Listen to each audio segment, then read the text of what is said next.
House of Cards podcast, the show where we break down the art of creative real estate investing. Join us as we dive into the world of real estate with insider tips and tricks for making your investments go further.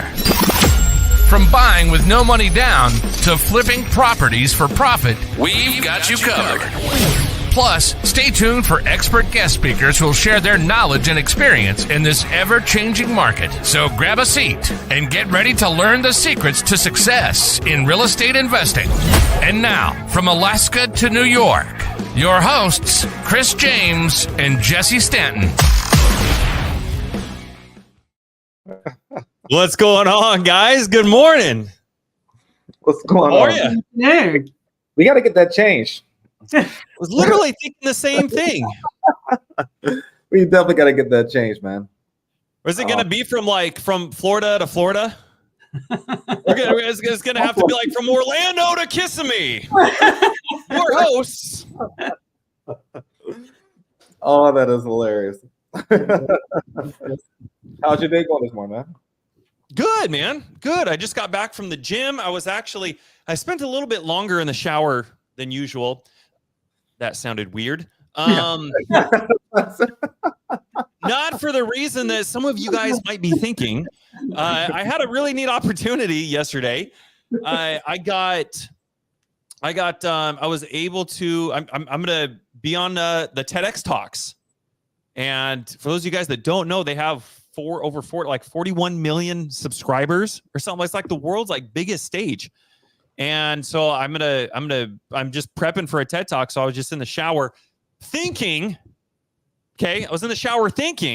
about just what I'm going to be talking about and just kind of rehearsing and yeah, man, it just got off to some good vibes. It's been a good morning so far. So how about you guys? Well, I guess it's afternoon for you guys. Yeah. Angel's had a full day already. Angel's gone swimming and done all the things. Spent 90 minutes going through her 80s playlists. I did. I had a fantastic morning. Absolutely fantastic. And that usually happens following a rough night. So glad I had it. I'm back on track and having a great day. Good. Well, you look like $1 million, both of you guys. You look like you got some well-deserved sleep. That's how you guys look. You can think. I wish that was the case, but thank you. Pansy and Alan, thank you guys for being here. Appreciate you guys. For those of you guys that don't know, we got some really amazing announcements today. Angel was able to come on today and help us with these announcements. So these are a little last minute. If you guys wouldn't mind, take a second, take a screenshot, go post, go share with somebody and tell them they need to be here today. Because this is something we're going to be talking about. We don't really talk about too often, actually. I would almost say next to never. Yeah. But it's probably the biggest topic in conversation that people need to understand when it comes to growing their business. I mean, Devin, what's going on, my man? What's going on, baby? Good morning or afternoon. Thank you for being here, man. But hey, real quick, as you guys are coming in, we have a really, really big announcement and topic that we want to discuss today. And like I was saying, it's probably single-handedly the biggest thing that anybody needs to know when it comes to growing their business. And ironically, it's the thing that I don't see anybody talking about or focusing on when it comes to their business. Angel and Chris, would you agree? Any thoughts real quick? No, I couldn't agree more. Absolutely not talked about enough. Yeah. Not just within real estate, just I think in any business out there. Mm-hmm. It's something that a lot of people don't even realize, like, okay, wait a minute, let's take a step back. How is the business actually running? And from a lot of successful entrepreneurs in general, from like Grant Cardone, Pace Morby, you can name all of them. Let's be honest. The glue is surprise. So big announcement coming up. You guys are not going to want to miss today's episode. Like I said, just last minute, we were able to get Angel in here today. Angel, so thank you for being flexible. Thank you for jumping on. This is going to be a really great conversation. If you guys don't mind, if you guys can help us out because this was last minute, go take a screenshot, go make a post, go tell people that today, this episode, they are not going to want to miss. I can promise you that. Well, you guys are doing that before we get too deep into this. And thank you guys for all your help. Everybody willing to go and make a post, help us get some more people in here today. Thank you guys. Thank you. Chris, Angel, is there any updates, anything that's happened throughout the week, anything you guys would like to share, anything that's happened to you guys, anything that you guys have learned or come across that everybody should know while we're kind of waiting for everybody to kind of come in here a little bit? I actually learned a lot being in Florida. It's so funny. So as everyone already know, I definitely talked about a little bit about this topic in the side of our mentorship. However, guys, moving to Florida from New York, let me preface, from New York to Florida, it's a totally different ball game. And experience a hurricane or a tropical storm, whatever you want to call it, within the first 30 days or 45 days, however long it was. It's something unreal. Like you always hear about it, right? You always hear about it on the news. Pray for this, pray for Florida, or people are always marking each other safe and all that good stuff. And I'm like, shit, where's my tab? I want to mark myself safe. I made it through. But it was pretty neat. I want to say it was pretty neat. It's just I learned a lot during the experience because that was my first time I experienced something like that, right? And it was a little nerve-wracking. Like, damn, not even within 45 days, we got a hurricane. And not just that, I was actually on the phone with Angel and Jesse, guys, when I was going through this. I was in Walmart in Florida. It was so busy. And I'm just strolling around, like just looking for my, basic stuff I need. And also I'm like, why is it so busy? Why is it so busy? So crowded, so busy. People are out you'll think that World War III is about to start. But I'm just mosey on the phone, just talking. Let me get a pack of granola bars. Let me go down and grab some Lay's. Why is everybody treating today like Black Friday? Like, what the hell's going on here? That's exactly how it felt. Like you'd have thought something was going on, which it was. It was literally 48 hours before the hurricane came. I'm like, and I didn't realize it till after the hurricane came. I'm like, damn, that's why everybody was so much in a rush. It was so much traffic, and me, I'm just, I'd be like, another day. But going through that just experience, it was nerve-wracking a little bit. We did lose a little power. I was trying to stay strong for my son, and I didn't want him to see the fear. Like, damn, I don't know what's going to happen, but we did get through it. I know what not to do, and I know what to do next time. So it's pretty neat. Thank you for everyone who reached out and just, see I was live. So I appreciate that. I believe you said I tried to kill you. I wasn't going to bring that up since we're live. So this is great. We got a lot of eyeballs. We got a lot of evidence. So Angel tried to kill me, guys. And during the storm, it was actually pretty interesting. And literally going through, so when I lost the power and all that good stuff, the rain was coming out significantly. The wind was blowing. You could literally feel the house moving and stuff. I'm on the phone with Angel. Now, I'm just going to preface with this. Just look at the color of my skin and look at the color of Angel's skin. She tells me to go outside and check the breaker. I'm like, have you seen The Wizard of Oz? That's how Dorothy and the Toto got in the damn tornado. I'm like, you gotta be kidding me. Like, and in my head, like, okay, let me try to go outside. I'm like, wait a minute, what I'm doing? Why I'm trying to go outside? But it was long story short, I went out there. I can't say I did. I went out there. I'm like, let me try this. And you're still alive. Still alive. You're absolutely right. I told you, if I was ever in a movie, this black guy would not die first. I promise you that.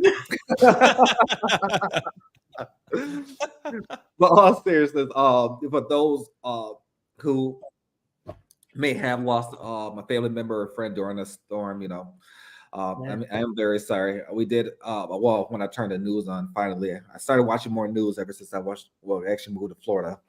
We did see that people did lose their kids, people did lose like loved ones, pets and all that good stuff. So prayers go out to all you guys. I just wanted to mention that specifically because although I'm joking around about this stuff, at the end of the day it's serious, right? it's serious. You just never know when your time is going to end on this world. So cheers every moment, guys. So truly understand that. Don't take life for granted. So, but thank everyone for being here. Again, today's gonna be a great podcast, amazing podcast. Angel, the infamous Miller. I call her a different name every single day. I think she feels, and she literally just goes with the flow. That's so funny. One day I call her Angie. I'm like, who the hell is Angie? Like, I don't know, but let's just keep it going, right? I'll be Angie today. And when it comes to business in general, like I know I can speak for Jesse. Angel, you've been literally the backbone, the heart of our business. And I'm not just saying that just for the hell of it. I know I don't express my feelings a lot, and we appreciate everything you do in all aspects. No ifs or buts about it. There's not enough words I can express for how much you do for us. and just I know I could speak on this personally, but ever since you came into like my life, I know you've been pushing me to like do better things and all this good stuff. And I'm pretty sure Jesse can say the same thing. That just made each a better person in general. Just that uncomfortability, right? It just we talk about that all the time, but we actually really experience it. I get like, damn, this is uncomfortable. She just pushed me. Like, do I do it, or do I, find an excuse not to do it? So we really appreciate that. And thank you. Thank you for being you. And I truly love the fact that you always are true to yourself. That's huge for me. That's huge. And you don't change up, and I love it. So thank you. Thank you. Oh, thanks, guys.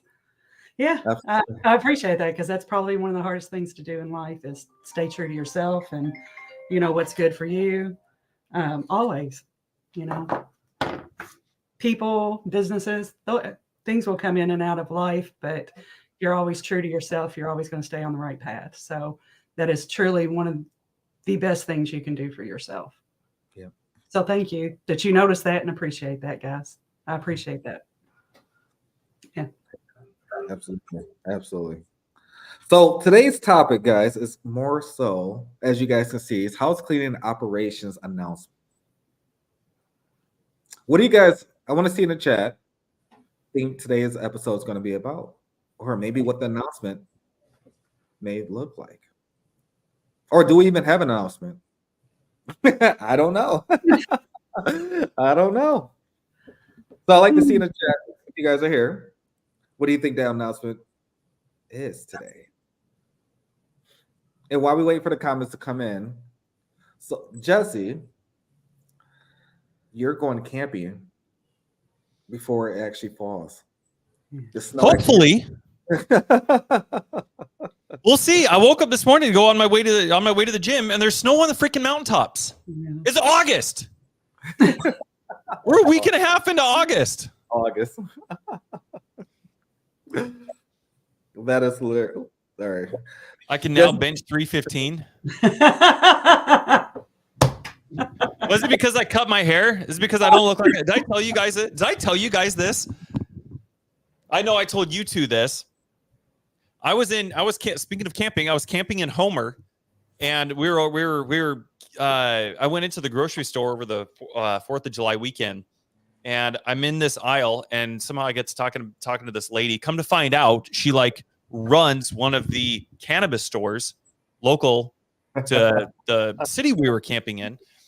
And she was basically complaining that everybody that comes into the cannabis store knows nothing about weed. And so she has to educate them on, the different types and whatever. I don't even know. I don't even have the vocabulary experience to be able to describe what the things are that she has to educate these people on. But then she looks at me. Now I've got my long hair, it's curly. I've got a hat on, and she says, "But you look like somebody I don't have to educate. You look like you know what you're doing."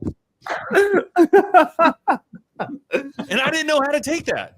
And I said, "Well, actually, you know what? I'd probably have more questions than anybody, But for those of you guys that didn't catch it, she's basically calling me a pothead. It's like, man, stereotypical. This guy looks like he knows exactly what to do if he was to walk into my cannabis store. I was like, all right, after that, yeah, let's cut this and let's go bench 315. So I appreciate that, Luke. Look at that. Dude, I don't even know what that means, Devin. I couldn't even pronounce those words. But yeah, we got snow on the mountain, so I don't know. We're contemplating going camping today, so we'll see what happens. I've gone twice this entire summer. I can't believe it's already over, dude. I've had so many people reach out to be on my salmon list who wanted me to go. I think I told you guys at the beginning of the summer. I told everyone I'd made a big announcement in like April and May, the couple months leading up to summer.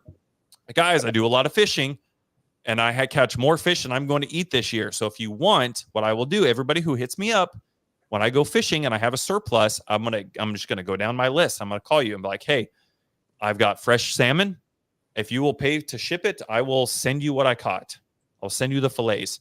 So I got this huge salmon list, and then my truck broke. So Ram has had the dealerships had my truck all stinking summer long. So I haven't gone fishing or camping, but like twice this whole summer. I haven't done any fishing at all yet. So hopefully there's somewhere in that water. I got people to. Oh, Luke says he'll pay for it. Just send it, dude. I've got to go catch some first, man. I finally picked up my truck last night, so we might try to get out. So, yeah, we'll see what happens, man. We'll see what happens. But no, today we want to talk a little bit about operations and to piggyback on what Chris was saying, Angel. Yeah, I could spend the entire podcast just really expressing in very explicit detail the depth of gratitude that Chris and I have for you, and not only the expertise that you bring to the business and the major contributions that you make, but just honestly, like your friendship. I can speak for Chris. He and I have been just so stinking intentional with just keeping our circle small and the right people. And thank you for being part of that. We love you and we appreciate you. And for everybody who doesn't know, like, do you mind just taking a couple minutes and just kind of sharing some of your experience and how that's kind of led up to where you are in this moment in time? Oh, wow. I mean, how far back do we want to go? Well, based on some of the pictures that you sent me from the 80s, I say we start there.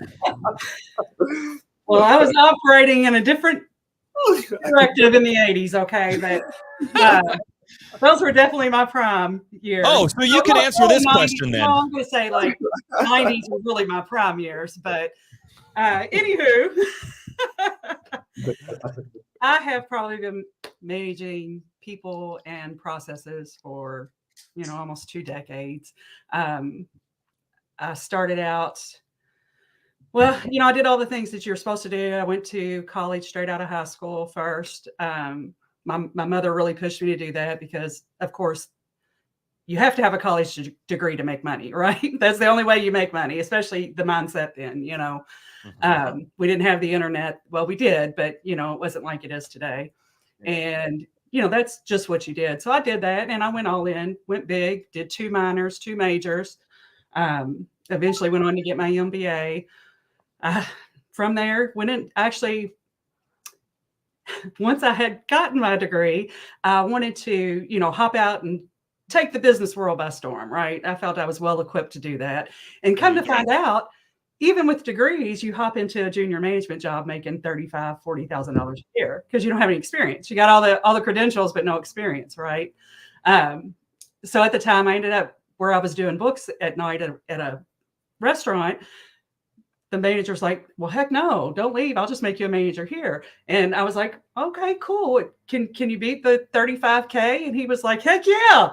I didn't know those guys made that kind of money, right? So I was like, early 20s making $60K a year.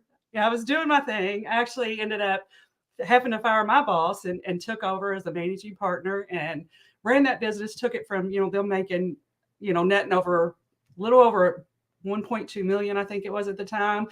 I grew it to over $5 million when I left. I just worked the hell out of that, got the right people in there, put the right processes in place. And Chris can probably attest to this, but you got a messy kitchen, shit just, goes everywhere.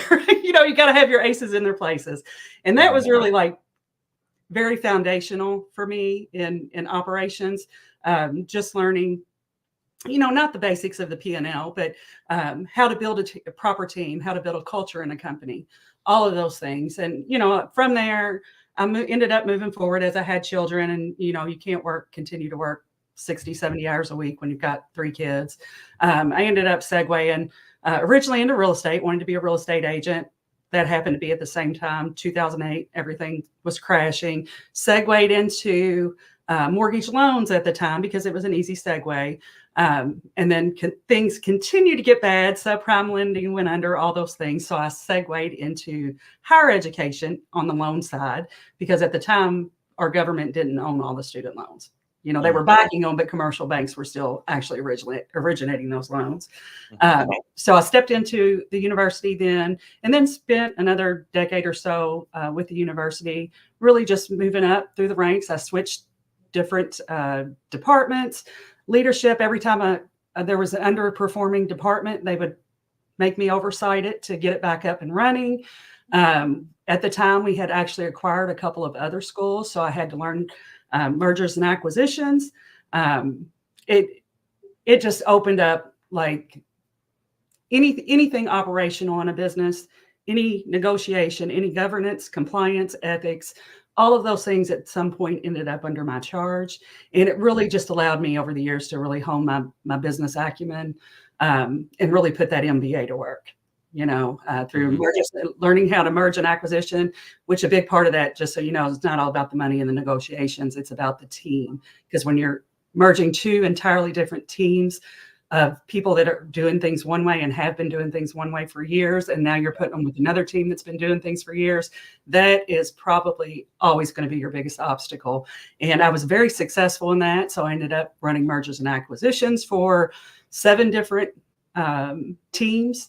Wow. And that was kind of my sweet spot. I could go in and kind of identify what both sides needed and bring them together in unity. I was just really good at that piece of it.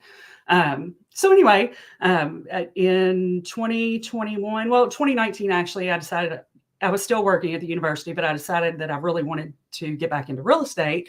Wasn't quite sure what that looked like. Came across a couple of coaching programs, hopped in those. It was important to me because I knew I wanted to, kind of get out of the W-2 at some point, but I wanted to make sure the money was there because, I made really good money at the university. I was a senior leadership, and it was hard to just go anywhere and make that kind of money. So I wanted to make sure that I had some security there before I left my job. So I jumped into wholesaling, didn't take it that serious because, I still had the nice paycheck coming in, but I was learning. Unfortunately, I was chasing some of those shiny objects too. So my focus wasn't there. But in 2021, the 2020 or 2021, whenever COVID was happening, after about a year into COVID and enrollments went down, they made cuts. I was one of the people that had, took a cut. All the senior leadership took a cut because it was easier to raise up junior leadership just to replace us for half the price. Good business decision on the part of the university. But I found myself with no job now. Luckily, I did have retirement. So I took that retirement money and put it into a wholesaling business. I started a wholesaling business and I did really well and did that for a while. And then it finally got to where I felt like I was just working a W-2 again. It was a true grind. I had hired VAs. We were making thousands of calls a week, doing all the things. And like I said, we were making money, but I hated it. Just to put it out there, I hated it. So anyway, that kind of led me to you guys looking for an opportunity in multifamily. And I came across you guys and hopped on a team, and the rest is kind of history. Here we are now. We're all, working different businesses with each other, and, doing fantastic, learning and growing together. And wow. I'm loving it. Well, thank you for that. Thank you for that. Gosh, man, when you were talking about the merger, Mhm. and you mentioned company culture throughout there. What were some of the key things that you went through and learned during that experience? Mm. And when you see how people run their businesses now, what are some of those things that you learned that when it comes to the operations side? Because that's that. And by the way, guys, like that's what we're going to be talking about today is the operation side of the business. This is something that nobody really talks about. Everybody's so focused on underwriting or lead generation or what CRM are you using or what dial are we using or a lot of the trivial stuff, man. But this right here, you get the operations, you get the systems and operations, and as Angel said, the aces in their places. Everything just comes together, and company culture is obviously a huge part of that. I mean, without a company culture, I mean, statistically, I think like 80% of the people who leave their jobs, it's because of their bosses. It's not really because of the job. It's because of their bosses and the culture that's there. So for everybody who's listening and watching, what are some of the things that you learned and implemented that really just kind of made some of those things on a corporate level so successful? I could actually give two examples because some of those in mergers and acquisitions, you're talking about hundreds of people at a time being merged together. So that takes on a different frame, right? Because you're initially going in handling management. Okay. And then that has the trickle down effect. Whereas when I first went to the university, this might be a good place to start. When I first went to the university, they were, I don't know, millions of dollars in arrears on aid coming in, grants, all these things. And I knew that I was coming in. They basically scouted me because I had done it at another university. And my boss at the old university in his executive meetings with other university leaders had bragged on me really extensively. So another university guy comes in and scouts me, right? So I knew I was going into this, we had already had off-campus conversations with the president. He kind of told me where they were at, what was going on in the business. They needed what they needed my expertise in. And I knew that going into that, I was going into basically fire a whole team, fire the management that was in place to do all the things. So my first day, well, just so you know, before that, I'd already laid out a plan with the president and said, these are the things that I need in place even before I walk in the door. And one of those is I want to hire an assistant director before we ever move forward. I need to meet this person off campus. I need to make sure that we jive. She's on my, aligned with the plan that I have for moving forward. And so we did. We had a couple of meetings before either one of us ever started. And I wanted to go through what my plan was and make sure that, this person was on board. And she was. I felt like she was a great fit and she could get in there and hit the ground running with me. So that my first day in on that job, I'd scheduled a team meeting to pull everybody out of the office and say, introduce myself, let them know who I was, what the plan was moving forward. And they had just experienced a lot of firings. So he fired a lot of the lower level people before I got there because I immediately wanted to come in and do new hiring. Okay. So the people that were left were people that were doing a great job, of course. But they had been there a while and they were really shook up by what was happened. So I knew I was going to walk into that as well. And so anyway, my first day there, I'm like scheduled a team meeting, pull them out of the office so the president can come in and fire the current leadership. Okay. So he's doing that in tandem with me being in another room with my new team. Right. Got it. And so while that's going on, I'm in the other room with the other team, just getting them pumped up. Hey guys, this is who I am. This is what I've done. This is where I've come from. These are all the things I love. Going into it, they knew I was, in love with 80s rock and roll and I was going to marry Nikki Sixx. Right? Yeah. You and me both. I told them everything about me, who I am. I wanted to really start to build that relationship right up front. I wanted to know that I was not, somebody they're going to have to call Miss Miller every day. I was Angel. I was part of the team, right? And I'm here to help. We're gonna kick this thing's ass. We're gonna get back in the black, and we're gonna be profitable. All the things. So I'm having this team meeting, pumping everybody up, and getting everything going. And of course, in tandem, the guy, somebody's being fired, right? The leadership is in the other room being fired.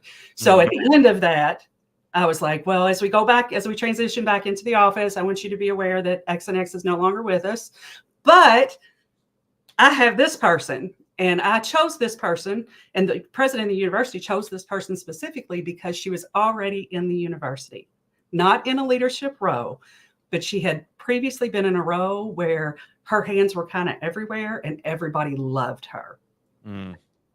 I needed that. That was the person I needed. So when I tell them we're transitioning back in here, you're going to have new leadership. These people are gone, but this is who your new assistant director is. And when I said her name, they were like, oh my God, because everybody loved her, right? Yep. So those are the things, guys, just on a little bit of a higher level, you have to think about when you're going in. And that's an example of when you're taking over a team or going into something that's not profitable or not performing, how you have to pull people together to get them on, you got to turn the Titanic around, get them on the right sailboat moving forward. And that's kind of how you do that. But, when you look at it, even on a grander scale, it's working with management in the same respect. You have a lot of people, especially old time managers who've been in somewhere for a while, and they just don't, it's their way or the highway. They don't want to change. They're not very agile or malleable, either one, and you've got to get them in a room and basically duke it out. Let them say everything they need to say and then set the plan. So anyway, I was really good at that. I was really good at diffusing situations because a lot of people don't like confrontation, but sometimes you have to have that. And, we do that as a business too. You have to have uncomfortable conversations with people. And it's okay when you have that. Sometimes you just got to stop, say what you've got to say and be silent. Everything comes out when that happens, so you got to be able to push that button and then know how to also rein it back in and get everybody back on board in the right way. So I did that. That's what I did for a really long time. Managed, like I said, different teams, different processes. I actually went in and automated. They were old school when I got there. They were still doing paper files and things like that. I went in and automated all that stuff. Got them, up to the year 2000, thankfully. It was bad. It was bad. So, yeah, that's just kind of what I've done, over the last 2 decades. And I just, when you're doing the right thing, when it just comes easy. And that kind of thing comes easy for me. I have a good way of looking at a big picture. Mm-hmm. Like I know this is where we're at and this is where we need to be. And all the puzzle pieces just kind of come to me, and how to fit everything in there and all that. But, again, sometimes when you want to plan big, you've also got to have big resources. So there are things you've got to understand how to build something on a shoestring or how to build something on a much more massive scale with massive resources. So I think a lot of people in this real estate arena find themselves somewhere in between. They're not quite shoestring, they got a little bit of resources to put in to building great systems and great teams and great culture. And then you have people on the other end who do have a lot of resources, but they have no idea how to implement them properly. So, that kind of led us here. And Chris and I know a lot of people that are probably watching right now are in our communities. And we had our mastermind back in June, of course. Everybody had a great time, but Chris and I wanted to take that extra step. About 30 days, Chris, into it. After the mastermind, we personally set up Zooms with each of the participants to follow up with them. Say, hey guys, how you doing in your business? Have you taken action since the mastermind? Are you doing all the things that we showed you to do? And if so, what's your bottlenecks? What's your stopping points? What can we help you with today?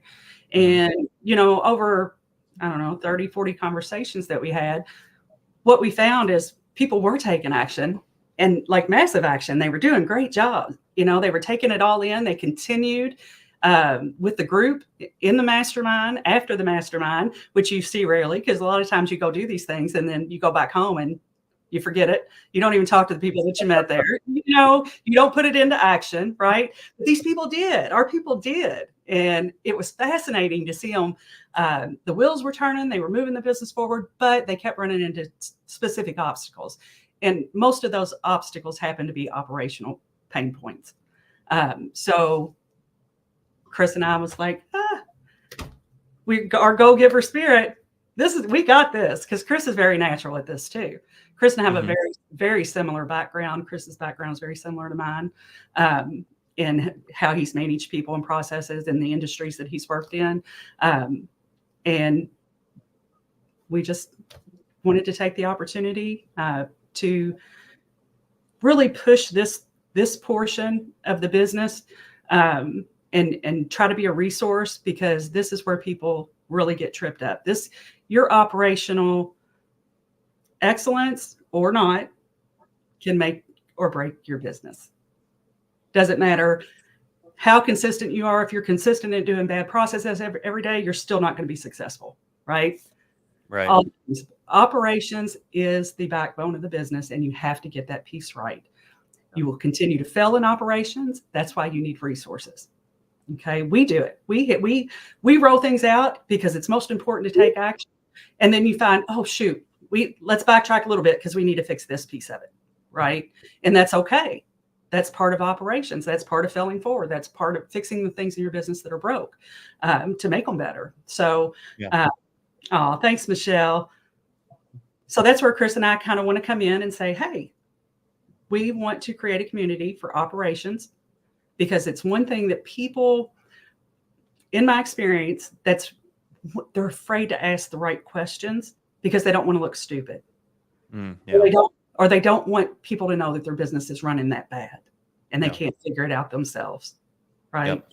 Mm-hmm. So we want to give them that opportunity to have a community where they can come in with, the same people doing the same thing every day and say, this is what I'm doing great in my business, guys. I want to share this. Or I've really messed this up and I don't know how to fix it, right? And that's okay too. That's okay too. That's why we're here. We want to be that resource. So I don't want to give away too much, because I kind of want Chris to intro a few things, but I'd like to kind of move into how we're going to be a resource in that way. But I'd like to give Chris an opportunity to talk about that. No, you're doing well. Amazing. So that's a little bit about Angel. She went back 1941. But as you guys can see, she's amazing soul. She's pure. She's very rare to find. She's not for hire. Just throwing that out there, guys. You cannot poach me. Oh, Devin, appreciate that. Appreciate that, man. Yeah, that mastermind was very unique. I went to a lot of masterminds, guys. I went to several. When I say masterminds, from 3-day events, 2-day events, 4-day events, amazing speakers. But as Angel just said, like literally a lot of people will go to events and then leave and don't take any initiative. And not just that, is I think this specific mastermind was very unique to the individuals that was there.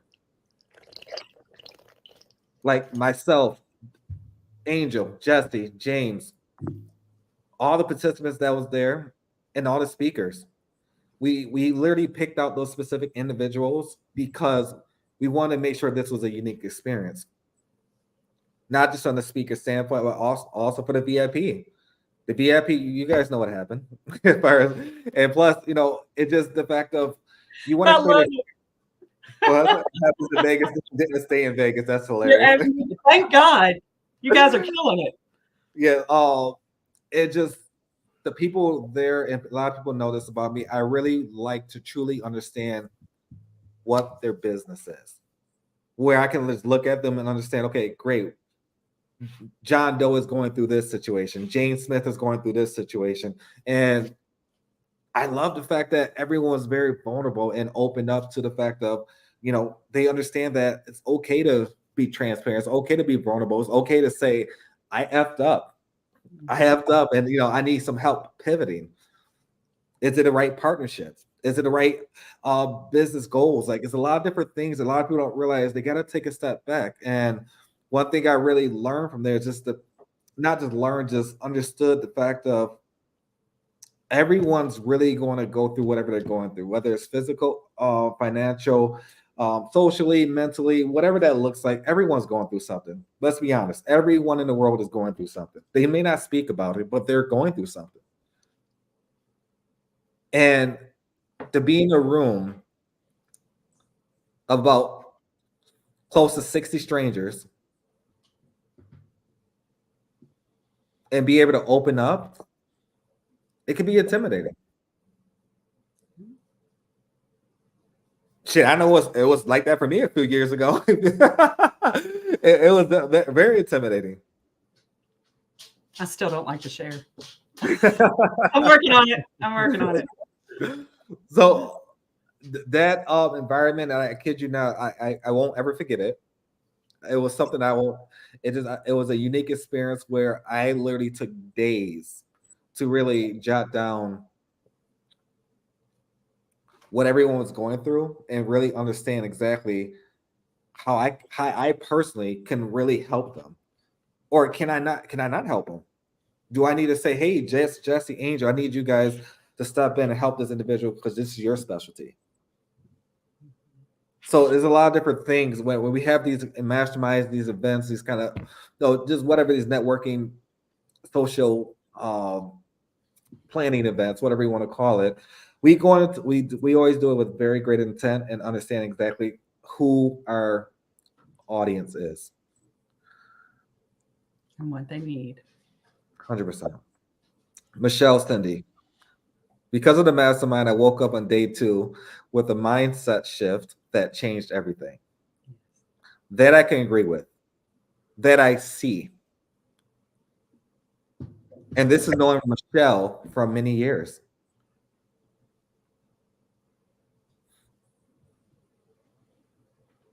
So, guys, going into our topic today, I know Angel touched on a lot of it. I mean, a lot of the stuff, she mentioned about the group. Now, we created this operations group. Angel and I are doing a podcast. We're doing an operations rescue podcast. More so for everyone. I cater everyone's business. Now, this is going to be on a week-to-week basis. We already have amazing individuals lined up to speak. Not just from, people you may know, but also title companies, HR departments. Let's be honest. Like I said at the beginning, guys, when it comes to operations, it's not just about real estate. Operations is needed in every company in the world. Chick-fil-A. Why are they so great? Because they got Chick-fil-A sauce. No, they are the epitome of operations. Every time I go, I kid you not, I never have a bad experience. No, I don't, and it's always my pleasure. Always my pleasure every time I go, and it's a wonderful thing to see that is working. It's working for Chick-fil-A. Mm-hmm. Why do you think McDonald's gets so many complaints? Burger King, Wendy's, and they've been around for a long time. Yeah. Now, I'm not saying Chick-fil-A don't have complaints out there, but it's very rare to see that, and it's because of their operations. And Chris, I just want to add to that real quick, because you made a really valid point. Like, Chick-fil-A is definitely like the epitome of operational excellence. But then you take McDonald's. Guys, we all know McDonald's spends millions of dollars a year testing their products, upgrading their machinery so that it can operate more efficiently. Yet they can't get service right. Yeah. That's a piece of the operations. And that's where McDonald's fails all the time. Yeah. So, it's understanding. I know, I think Jesse had said on a previous one, it kind of talked about a little bit, but business modeling, you have to look, whenever you're looking to mirror your business, make sure you're doing it with somebody who has operational excellence, or you're going to end up like McDonald's instead of Chick-fil-A, right? Chick-fil-A, That's a good point. yes, they truly are operational excellence because they meet all the things on the checklist. It's not just the people, the processes, the service, all those things. They meet that all. Whereas other big people, yeah, ice cream machines. McDonald's is the worst. Right. Damn it, I get an ice cream every time I go to McDonald's. But that's a great, thing, because they spend millions of dollars a year and they still can't get it right because they're not modeling properly off of somebody who's doing operational excellence. So just wanted to throw that out there because you made a great point, Chris. No, I think that's well said there. And one thing I do gotta say, Chick-fil-A did an amazing job not charging for sauces. Yeah. I was like, oh, you mean I can get more than one and I'd be charged 35 cents? And then they got smart and they said, oh my gosh, we can market this. And now they sell them in grocery stores and people buy the hell out of them, right? Another piece of guilty. operation. Guilty. Guilty. You know what I really love about this podcast, guys? We can come in here, we can talk about this, and we can get real. We can get real at the same time. You know what I mean? Like for me, like what Chick-fil-A has done, not only in their operations with their sauce. You know how most people for like a sensual evening, they'll get some wine, some strawberries, and chocolate. Dude, for me, it's like where's the Chick-fil-A sauce at? You know what I mean? Talk about operational excellence. You know what I mean? Like when you have that type of an operation that really applies in so many different areas, McDonald's just can't compete with that. They can't do it. They can't do it. So yeah.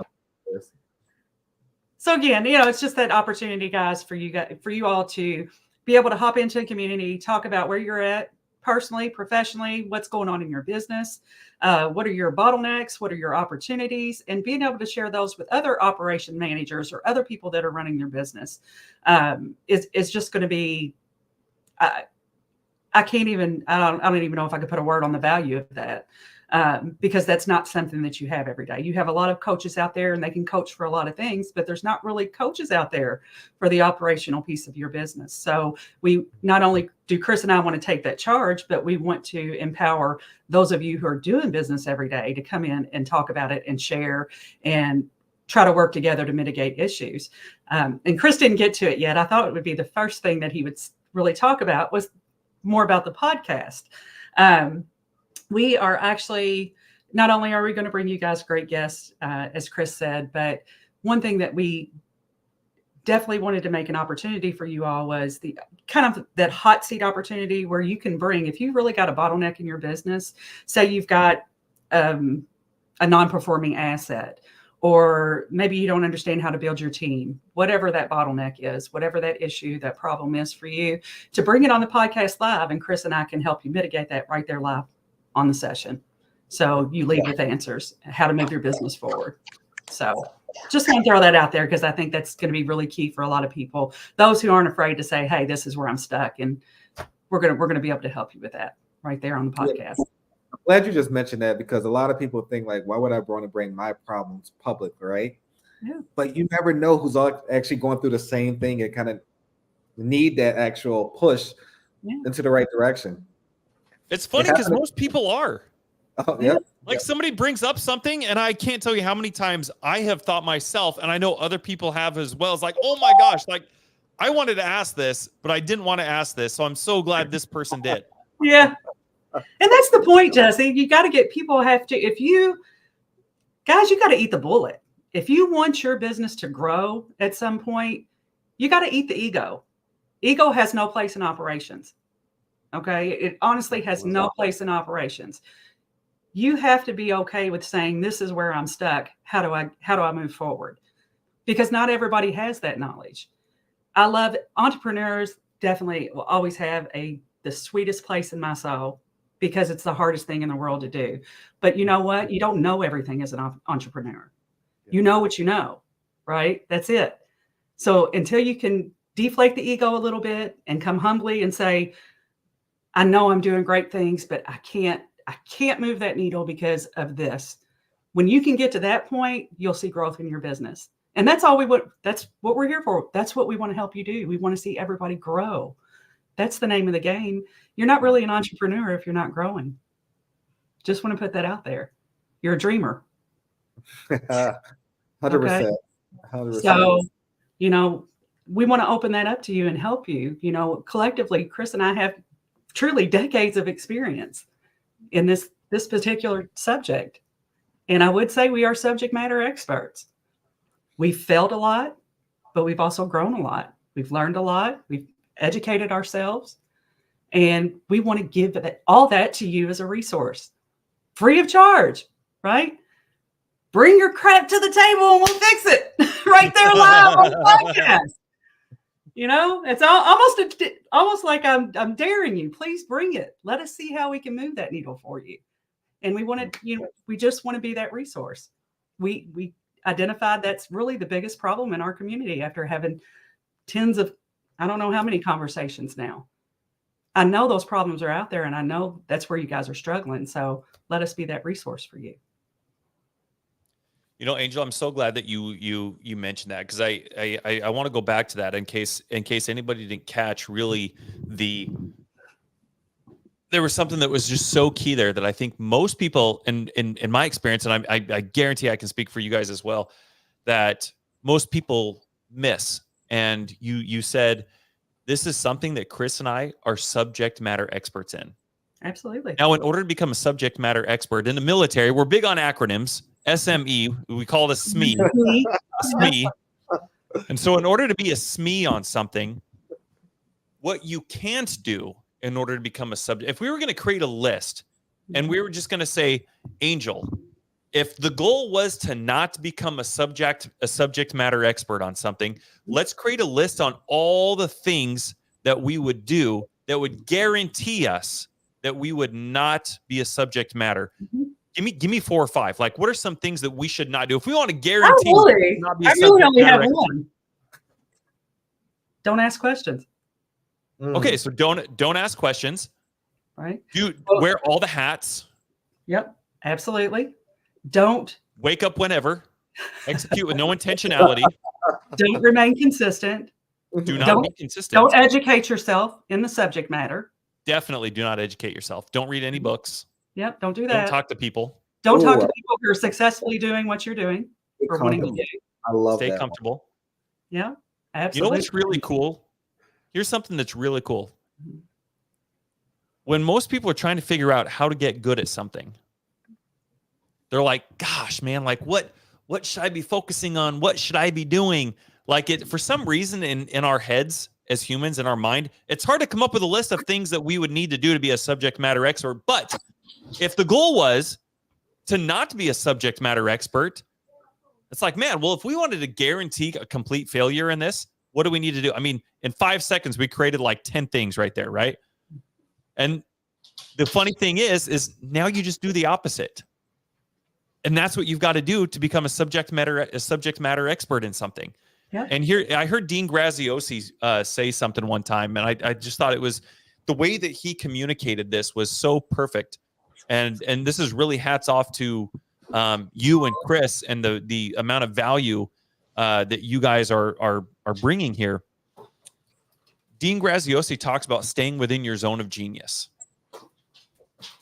And I want you guys to imagine a big bullseye, and each bullseye, you know, it has a different what are those called? Stripes or circles or whatever. Bullseye. Whatever. Do what? Bullseye. Bullseye. Yeah. And then you got the bullseye right there in the middle, right? So on the very outer ring, you think about this outer ring represents tasks that are, you know, $5 an hour. And then the next ring in is, you know, a $10 an hour task. Then the next ring is a 20 or a 30, and then you got 40, and then et cetera, et cetera.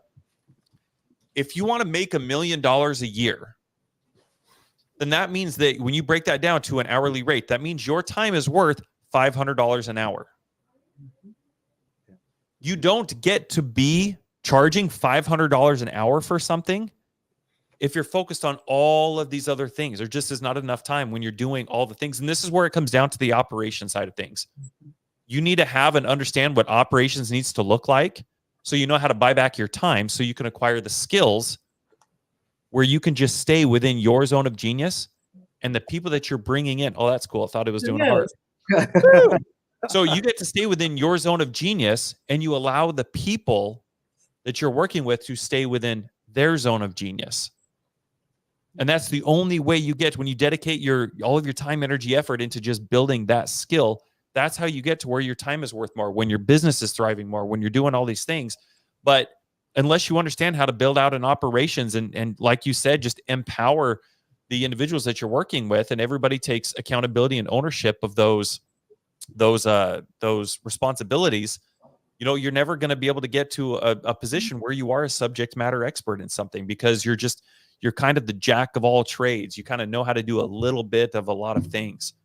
And you'll continue, you won't get to a point where you will have acquired the depth of skills required to be able to increase your knowledge to help somebody that's reflectant of the money you want to make. Mm-hmm. So I just wanted to hammer down on that, because that's something that you and Chris have done an unparalleled job at. And so if for anybody who's really wanting to understand what's going on in their operations, this is what you need to do in order to scale a business. Yes. The reason that you are where you are right now and you're not where you want to be, it's because your operations. It's 100% because of your operations. You don't know how to set SOPs. You don't know how to track KPIs. You don't know anything about accountability. You don't have the aces in the right places. I love that. I'm gonna keep using that. That's such a good. It's perfect. Aces in the right places, man. That's And this is exactly what. It's a restaurant term, just so you know. Yeah. Do that again? Right up there with 86 it, right? Yeah. This Joe's is what not Chris working and out Angel are tonight. experts in, guys.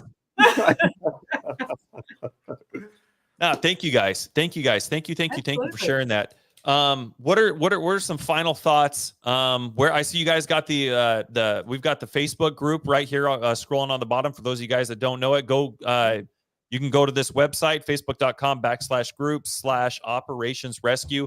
I would also assume they could just search it on Facebook too in the groups and just type in operations rescue. That is correct.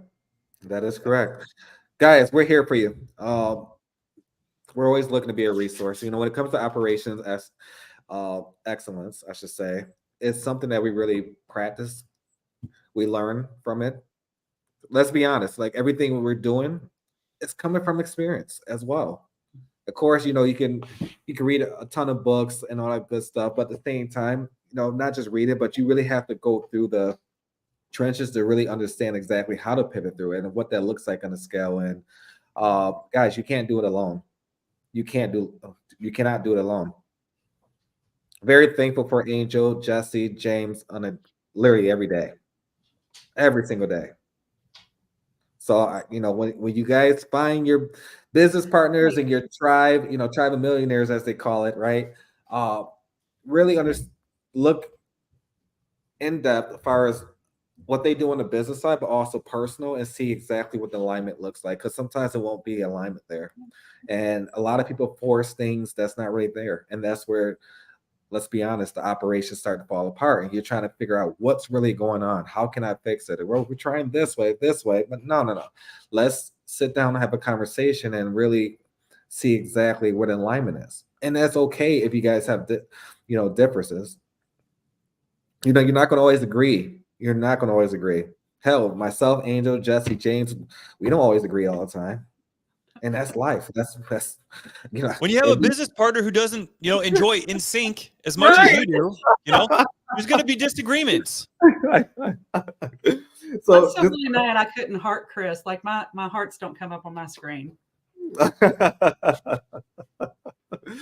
no, we're truly here. And Luke, to answer your question earlier about the podcast, that is actually launching in officially 2 weeks. Whoop, whoop. 2 weeks. We're not for sure exactly if it's going to be on a Saturday or Sunday, but it will be announced in the Facebook group. And guys, if you have any questions whatsoever, just put it in the Facebook group. Angel and I are monitoring that group on a daily basis to ensure that we're giving back whatever resources or value that you guys need. Because at the end of the day, we don't want you guys to go through what we went through in the past, right? We faced our obstacles, we faced some of our hiccups, we're still going through a little bit of challenges, and that's part of life. And guys, I mentioned before, what successful individual, let's just name them, Ed Milet, Pace Morby, Greg Cardone, I can go down the list. They face obstacles on a daily basis, no matter how much money they have. You got to think about it. No matter if you're negative $1 million or plus $1 million, you're facing the same obstacles. You got to fail in business to become successful. So I just wanted to end it on that and let you know that we all appreciate you. And again, just search Operations Rescue, and it's Operations with an S, Rescue. And guys, I just want to say, yeah, because we're just launching it today. So there's not, we're just opening it up today. And I'm going to drop an insight in there to kind of get things going. But please, if you're going to get in there, introduce yourself. Say what you're doing personally, what you're doing in your business, how we can help, how you can help others. I'd really like to see that kind of blow up within the community so people can easily identify others that are doing the same thing they are. So you guys can start making those connections. So please take the time to do that if you're going to hop over there today. I appreciate it. Amazing. Jesse, any final thoughts on your end? No, this is awesome, dude. I love what you guys are doing. I think this is a huge missing thing just in general that people are missing. I certainly don't see anybody talking about this. I mean, we're all in real estate. We're all trying to grow our businesses, our portfolios. And this is something everybody is so quick to talk about, sales and, like we were talking about earlier, just cold calling and just different outreach things. It's like, no, man, like there's in the Air Force, there's a saying, work smarter, not harder. That's right. It's literally the Air Force's mantra.